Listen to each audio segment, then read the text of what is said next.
Magandang hapon po. Attorney Rowena Guanzon po sa Usapang Matino. Nandito kasama natin ngayon, one of the lawyers of Vice President Sara Duterte.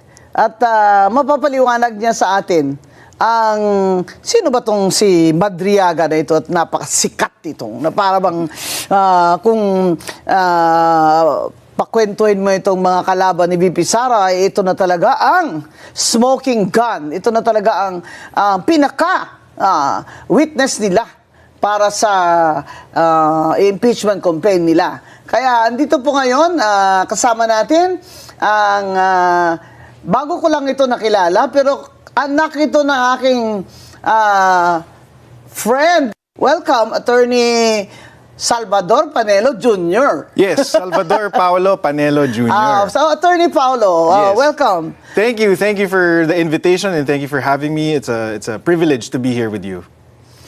Now, Attorney Paulo, you're the lawyer of Vice President Sara in a perjury case against Madriaga. Can you tell us briefly why you are saying that this is a perjured affidavit?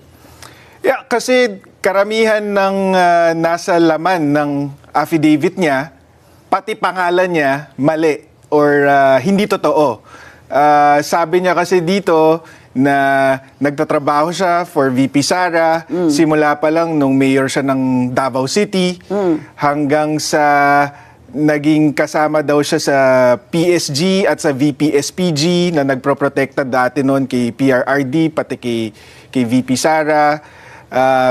Pinabuo daw siya ng isang campaign group ni VP Sara noong 2020 na may pangalang Isip Pilipinas, hanggang sa nagde-deliver daw siya ng limpak-limpak na salapi sa mga sasakyan na galing daw sa confidential funds. Nasa maleta ba?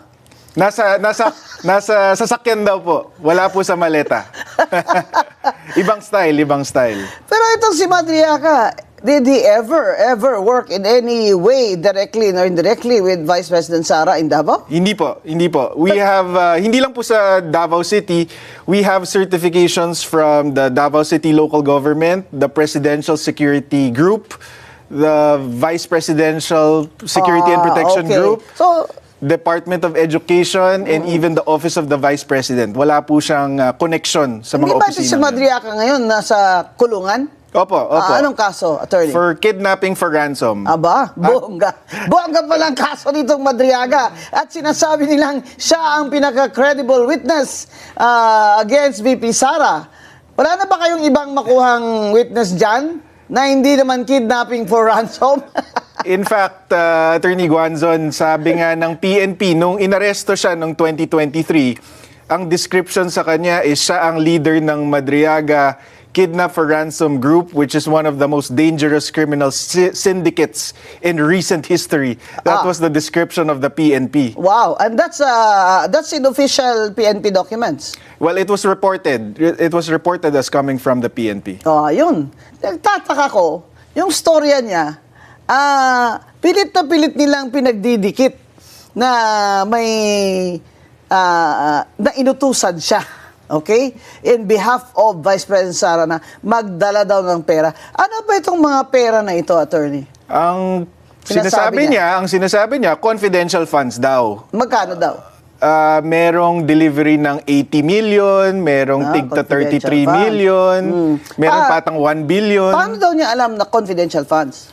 Wala siyang sinabi, hindi niya in-explain. Basta inutusan lang siya magdala. Sino Oo daw daw. nag-utos sa kanya? Si VP Sara daw mismo. Oh, talaga. May text siya. Di kagaya ni Yusek Bersamin. May text sila ni Bongbong. Oh, di ba? Bongga, ito. Walang text. Attorney. Wala. So far, yung affidavit niya mismo, wala talagang substantiation, walang nakadikit na any evidence. Oh, saan daw niya kinuha yung pera?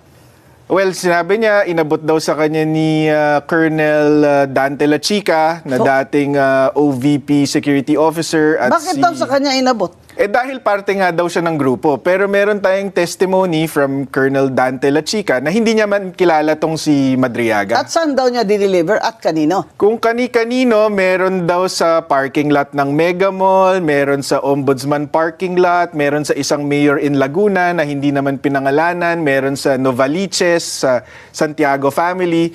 Pero walang mga detalye, 'di ba? Oo. At yung mga detalye na binigay niya, kunyari, meron siyang sinabi, dineliver niya sa Mega Mall parking lot.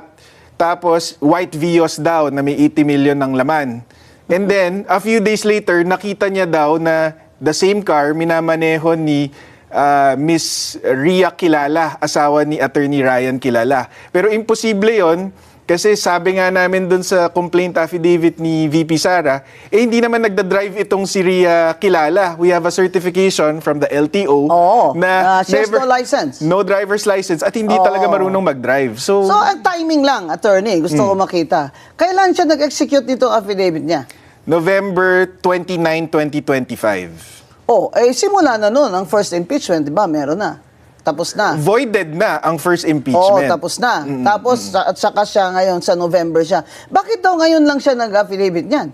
Hindi natin alam, pero ako, ang hinala namin dito is kailangan nilang punuin yung gap nila sa evidence versus VP Sara. So gumawa sila ng ganitong klaseng testimonya, gawa-gawang testimonya ni Madriaga Oo. para meron silang mapakita kung saan napunta yung confidential funds. Dapat ipakita natin itong picture ng Madriaga na ito na yung mga picture ba ng mga akusado pag bago sila or pagkatapos silang maaresto para makita naman ng mga audience natin kung ano itsura nito at bakit napaka-importante niyang tao. So if you were to describe Madriaga, Attorney Paulo, in one word, ano po ang description niyo sa kanya? Huwad, sinungaling. Yun ang bod nun. Talagang Oo. At saka, Attorney Guanzon, hulog ng langit kung tutuusin. Oh, bakit? Sa amin sa defense, kasi kung yan ang star witness ng mga impeachment complainants, lagot sila. Kasi halatang halata na politically motivated yung impeachment complaints kung ang star witness nila napakasinungaling at Oo. basag na basag sa At nasa kulungan. ebidensya. Nasa kulungan pa. Oh, ang magandang tanong doon, sino kaya nakahanap dito sa kay Madriaga na para sut-sutin ito na mag-affidavit? Sa palagay mo? Wala kaming ebidensya dito, Attorney Bing, pero halata sa amin, pag binasa mo yung Madriaga affidavit, na si former Senator Trillanes ang posibleng behind dito kay Madriaga. Bakit? Kasi doon sa Madriaga affidavit, kasama na dito lahat ng greatest hits ni Senator Trillanes versus the Dutertes. Oh. Merong allegation dito na nakakatanggap daw sila ng pogo money. Merong allegation na nakakatanggap sila ng drug money. Sinama niya pa dito yung magnetic lifters, ng customs yung may drugs. issue. Oh. Tapos pati itong confidential funds. Sa amin, napaka-incredible naman na makahanap ng testigo na may personal knowledge Siya ng ng lahat lahat. ng yon. Bongga. Oh. 10 taon na atang linalako ni Senator Trillanes itong allegations na to. Wala Wala siyang naman witness. siyang matibay na ebidensya. Tapos suddenly, just in time for the impeachment, merong isang Madriaga na alam niya lahat yon. Oh. Diba? Kami nga, Attorney Guanzon, doon sa complaint affidavit ni VP Sara, para lang definitively mapatunayan namin na hindi sila magkakilala, we had to get the testimonies of 7 witnesses. Para lang siguradong each witness is speaking from personal knowledge. So, Okay, na hindi siya kilala. na hindi siya kilala. And imposible yung mga sinasabi niya. Hindi siya, sabi nga nung... Can you give me the names of your 3 witnesses? I have 7. That's former PSG Commander Major General Jose Niembra.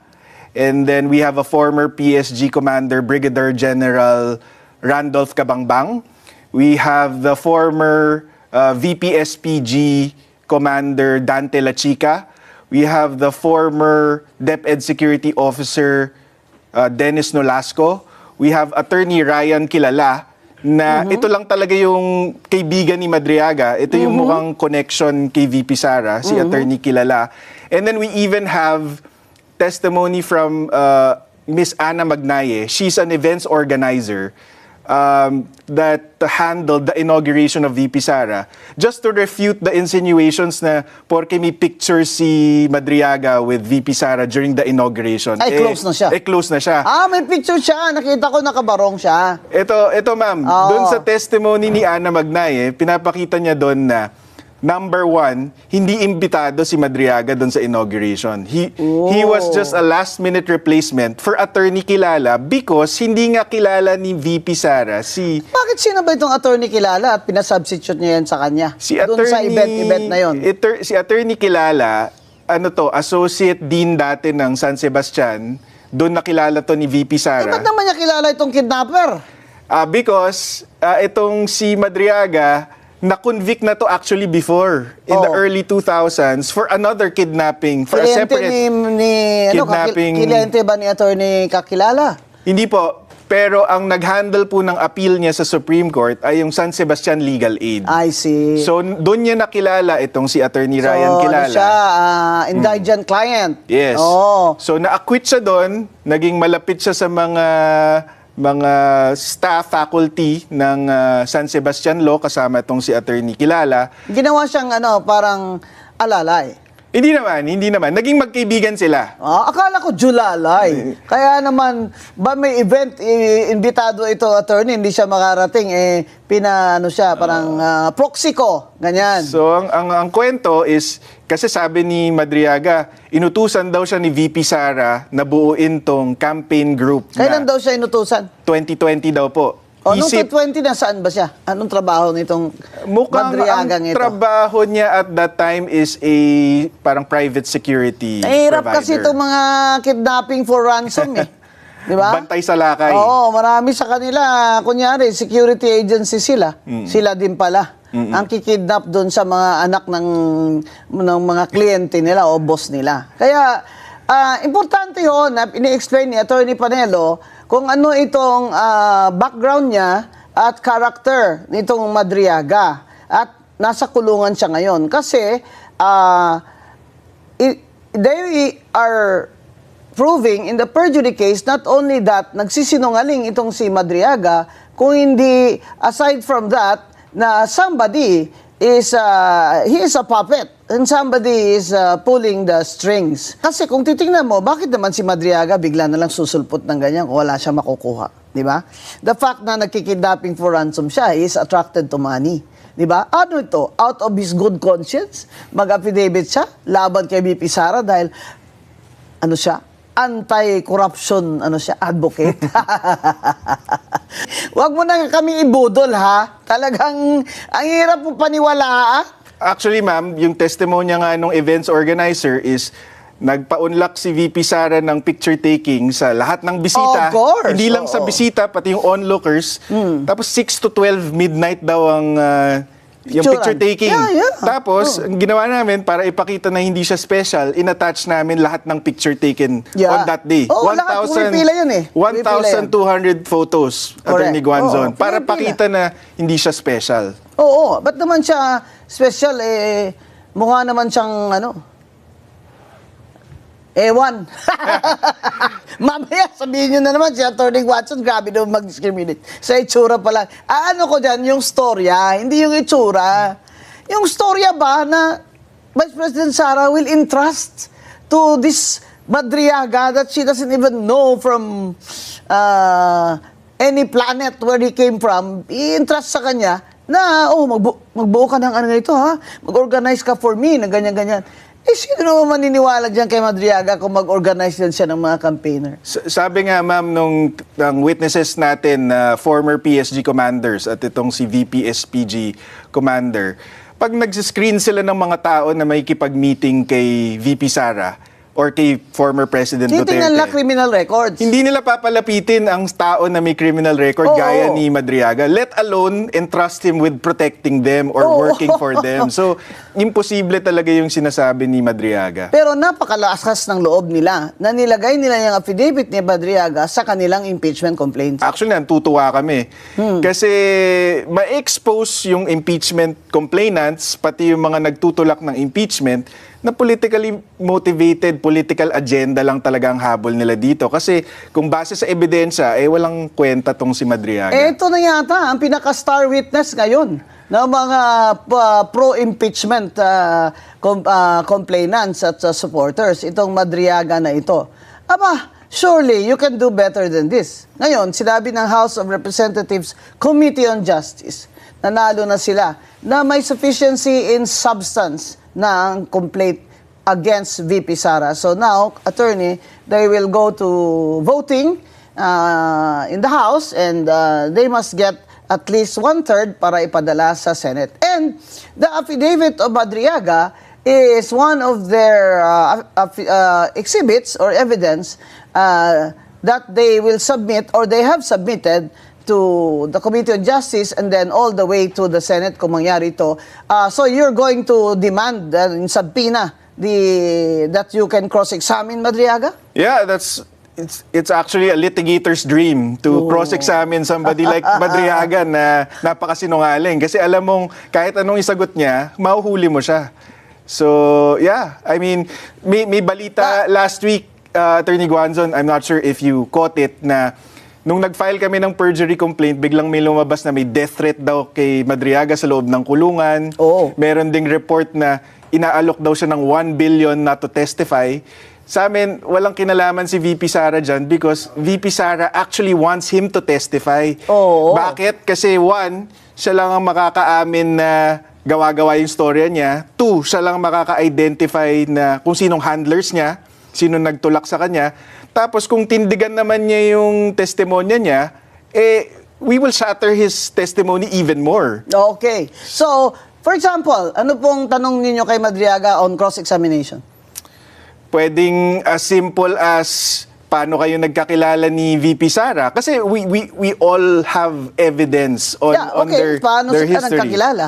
Inassign daw siya ni PRRD kay VP Sara. Yun ang testimonya niya as early as 2016. Sabihin natin, anong pruweba mo? 'Di ba? Kasi we all have the certifications proving that he has no connection And to... he has never been employed by former Yeah. President Duterte. No. Kunyari, try nila i-refute yung 7 witnesses, meron pa kaming mga kasunod dyan. So, wag silang magkakamali. So, magkasunod na mga witnesses daw, whose affidavits you have not yet submitted Hindi pa. in the perjury complaint. Yeah. Hindi pa. Okay. So, what's the status of this perjury complaint now? Well, we just filed last week. Our expectation is papasabpina itong si Ramil Madriaga and will be directed to file a counter affidavit. Saan ba siya sa jail ngayon? Anong jail? BJMP in Taguig. Okay. Yeah. So, madali naman siya subpoena eh. Kasi nandyan lang siya. Aha. Hindi naman siya lilipad puntang Iran eh. Di ba? So, I'm sure may maglo-lawyer sa kanya. Di ba? Meron na po siyang lawyer ngayon, si Attorney Raymond Palad, I think that's his name. Oh, that sounds familiar. O baka naman itong Palad, dito yung mga radio announcer noon, naalala ko. So, is he what, like a POW client? It doesn't seem that way, pero itong comment ko kay Attorney Palad is pati siya, parang naloloko siya ng client niya. Kasi for example, sabi niya, when he discussed this affidavit, sabi niya, binisita daw ni VP Sara si Madriaga Saan? sa kulungan to try to prevent him from testifying. Ano ba, anong akala niya to sa Vice President? Tanga. Binasag agad to ni Secretary John Vic Remulla mismo. He came out publicly to say, hindi totoo yan, kinausap ko yung warden, ibang tao ang binisita ni VP Sara, the warden was there in their visits at hindi si Madriaga ang alam ko binisita yung niya. binisit niya na iba. Ano yun? Talagang binisit niya yun. In fact, she said that Yeah. she visited him. Yeah. Hindi grabe naman. Grabe naman itong ambisyon mo, Madriaga. Nabibisitahin ka pa ni Vice President Sara. Baka mag-ambisyon ka dyan, nabibisitahin ka ni Attorney Guanzon. Para talaga tuluyan na yung ano mo, yung imagination mo ba? You can let your imagination run wild. So, ang ano natin, attorney expectation is he will file his reply answer his Counter affidavit. Yes. And then, do you still plan to file your reply affidavit for the Vice President? Yes. Yeah. If he stands by his testimony, ang gusto namin actually, Attorney Guanzon, meron siyang mga allegations kasi na walang detalye. Yun. Sa cross-examination, specify yun. Palibasa. ng lawyer for the complainant. Palibasa, nagsisinungaling siya, hindi siya makapprovide ng detail. So, Correct. ang gusto namin, mag-provide siya ng detail para mas lalo naming mabasag yung testimonya niya. You can do that on, you can do that on cross. Yeah. So you filed it in what prosecutor's office? Taguig, because that's where the affidavit was executed. Yeah. Was notarized? Yes, notarized. Yes. And the notary public was a POW lawyer, a lawyer of the Bureau of Jail? I understand that this notary public was engaged by Attorney Palad. I think I saw an interview of him saying that. So dinala ng abogado niya. Opo. Oo. So, well, everybody's entitled to a lawyer, mga kaibigan. In fact, sa inyong ating constitutional right to due process, kailangan naman talaga may due process at lalo na sa criminal cases, ay kailangan talagang may abogado sila. Di ba? Mag-confession ka nga, kailangan in the presence pa of a lawyer. Di ba? Of your choice na ikaw pang pumili. Di ba? Pag ikaw ay inaaresto, kailangan basahan ka ng yung mga karapatan which they call the Miranda rights. So, ganyan ang mga kaso, kailangan may due process, di ba? Yung due process na yan, very important yan Kasi yung first impeachment na case nila kay VP Sara, sinabi ng Supreme Court na ang due process ay sa lahat ng step, dapat present yan. At in the case of the impeachment complaint, the first one versus VP Sara, ay na-violate yon ng House of Representatives. Kaya naman ngayon, makikita niyo mga kaibigan, masyado ng OA si Congresswoman Luistro. Hire the hands! Hire your hands! Hire your hands! So masyado ng OA just to show the public and the Supreme Court na may due process talaga dito. Kaya ngayon, bibigyan na nila ng kopya ang lahat ng mga congressman at congresswomen at lalo na, ibigyan na nila ngayon ng kopya ang nasasakdal ang pangalawang Pangulo ng Pilipinas. Kaya itong testimony, affidavit ni Madriaga is very important also in the impeachment case. Now, since he is their star witness, abangan natin ang magiging cross-examination ni Attorney Panelo Jr. dito kay Madriaga para mag-enjoy tayo. Ngayon, obvious naman talaga na ang impeachment ng mga kaso laban kay VP Sara ay political na. Or dati ng political, even the first one. Kasi siya naman talaga ang the woman to beat in 2028. Hindi ba? Matagal ko na sinabi yan. At sinabi rin dyan ni dating Senate President Frank Drilon that she's really the woman to beat. Sinabi rin ni dating Ombudsman Justice Conchita Carpio Morales that she's really ahead. Right? So, the only way for them to knock her out this early in the game, 2 years before the election, is to impeach her. But the biggest problem of the BBM administration is that they do not have the numbers in the Senate. In the Senate, they must get 16 senators to vote in favor of the impeachment. Nabawasan na sila dahil si Senator J.V. Ejercito ay nagsabi na malamang hindi siya pipirma dyan. At ang grupo ng NUP na partido ni na Congressman Puno at ng industrialist multi-billionaire na si Enrique Razon ay nagsabi na hindi sila pipirma dito sa impeachment na ito dahil wala namang bagong ebidensya. Ang bagong ebidensya nila, si Madriaga. Yes. Kaya napakalaki ng trabaho ni Attorney Panelo para sirain, pulbusin itong mga statements si Madriaga and show him that he is the fraud and liar that he is. So, ladies and gentlemen, friends, please, abangan ninyo mga susunod na kabanata dito sa Usapang Matino para ma-update tayo ni Attorney Panelo Jr. sa kasong ito. At good luck, Attorney Paolo Panelo. Thank you. It's good luck to you. importanteng trabaho, sabi mo nga, pero hindi siya mahirap, ma'am. Kasi Oh, napakasinungaling, napakadaling basagin. Very good. So, we wish you luck. And Thank you. thank you. We will welcome you back here after the case is filed.